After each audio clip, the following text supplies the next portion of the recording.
Are there other sort of first steps you take to try to narrow out where someone might fall in that spectrum of palm coin? Well, not always is that easy to sort out. The unpredictable period, of course, is a woman who has an ovulatory disorder in all likelihood.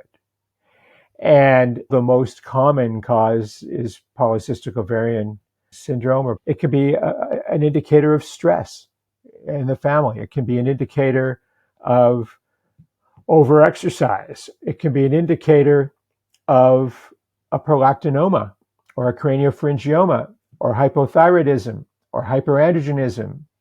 So very important to identify the woman with an ovulatory disorder. With the intermenstrual bleeding, if that's what's going on, then first of all, if it's postcoital, then you may be dealing with something on the cervix, like a polyp or cervical cancer, right? Or some other lesion in the vagina. So you want to sort that out. And then otherwise, if it's intermenstrual bleeding, then you're more likely dealing with endometrial polyps, and those can be sorted out with imaging.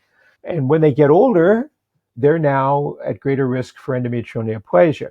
So going through Figo System 1, which basically captures all of that, is important. And for example, you're not going to make a diagnosis of AUBO, an ovulatory disorder, unless you've done a good menstrual history looking at predictability, regularity, etc. You're not going to find AUBC, as you pointed out, unless you identify the individuals who are at risk for having a coagulopathy. And one of the things I always tell the internal medicine people, don't forget, when you have to anticoagulate a woman, you're going to affect her endometrial hemostasis, and you may find somebody who is going to have big time bleeding. So you need to try to anticipate that. So interesting, because I can't even think of how many has-bloods before putting someone on a new blood thinner, asking their bleeding history. And, woefully, I don't think I take uterine bleeding into account. That seems like it should be part of one of the questions we ask. Totally. And those women, especially the ones who also have an ovulatory disorder, because when they have an ovulatory disorder, they are not making some of the progesterone-dependent expressions that reflect the normal hemostasis in the endometrium. In the endometrium, hemostasis is dependent largely on endothelin-1, prostaglandin F2 alpha, and balance between plasminogen activator and plasminogen activator inhibitor. And if you're not making progesterone, you're not making endothelin-1, you're not making PGF2 alpha. So you're already potentially compromised. You put them on an anticoagulant, and they can be in the emergency department, lickety split. As we get older, we worry more about endometrial neoplasia.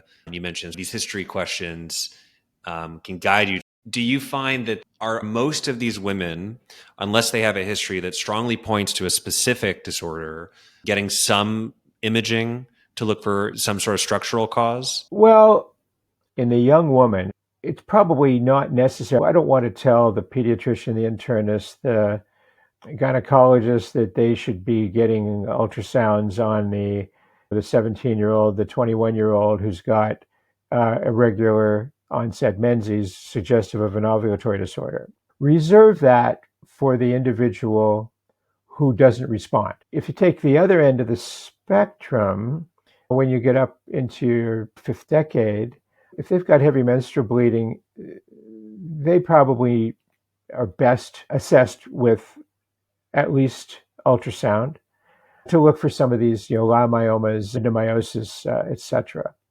that may well be very, very treatable. In the in-betweens, we talk about doing endometrial biopsies in women if they have abnormal uterine bleeding over the age of 45. Well, the fact of the matter is, if you're ovulatory, you virtually never have endometrial cancer.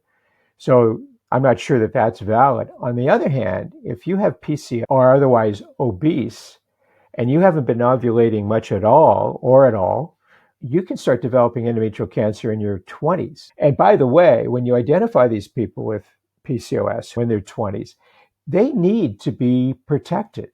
Their endometrium should be protected with a progestin. And, they could have a cyclic progestin 4 times a year. They could be on combination oral contraceptive preparations. But to prevent the endometrial neoplasia, they need to be exposed to a progestin.